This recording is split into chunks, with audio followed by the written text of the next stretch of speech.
But first, let's get to that brand new interview with the former Manchester United and England midfielder Paul Scholes. He's been discussing the search for Gareth Southgate's replacement, plus Erik ten Hag and Lenny Yoro at the Live Golf Pro-Am in Staffordshire. He's been speaking to our reporter, Ben Ransom.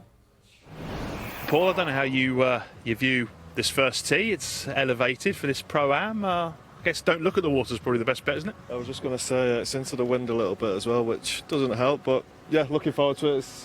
I've played in a couple of these before with at Wentworth, obviously, and it's nerve-wracking. But let's see what happens. It's been an eventful summer. We might as well start with England because we're looking for a new manager. First of all, what did you make of the Euros and the way that went, and what would you like to see from the next man coming in? A very difficult question.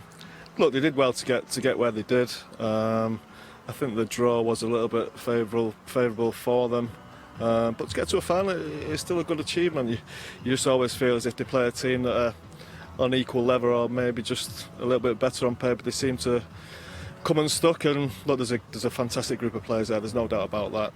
And the next man who does come in, has got a real chance for them. Look, there's a lot to live up to with Gareth, what he's achieved over the last few tournaments, but I'm sure someone will come in and do well with that group of players.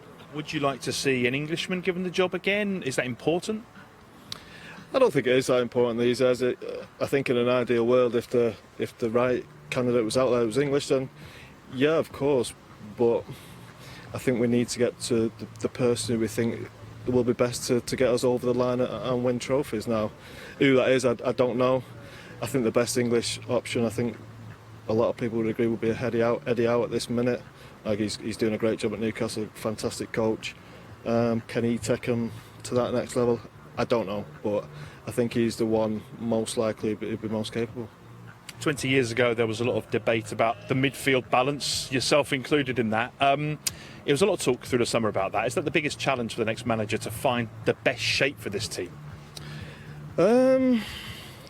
Yeah, but probably it always is. That's what managers try and do. I just think these group of players are the best we've had for a while. They play football almost in the Man City way, the Pep Guardiola way. Technically very good, can keep the ball all day long.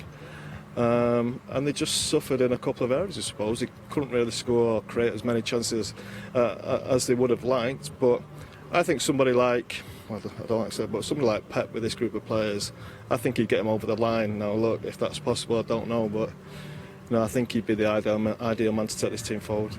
Let's talk just quickly about Manchester United before I do let you tee off. The news that Erik ten Hag is staying, is that a positive for the club?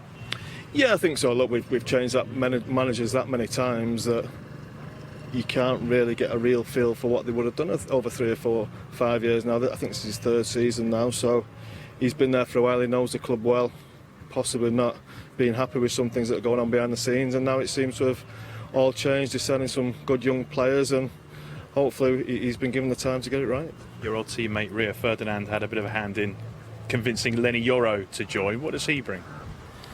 That's a very good question. I've not seen a lot of it. I've not seen a lot of either signing, to be honest with you, but I did speak to Rio about him, and apparently he's raving about him. He's very good. Again, young player, so someone who we can build to the future with.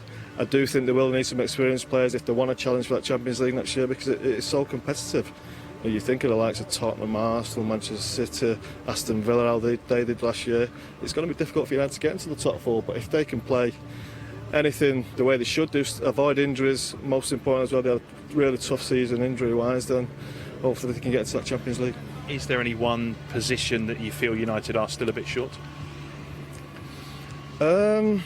I think centre forward. When I think about Man United, I think about 4 brilliant centre forwards. I think they've had one young one in Rasmus Højlund last year they had to rely on, and it was a little bit unfair to him. He's a young player, still learning the game. They bought another young one.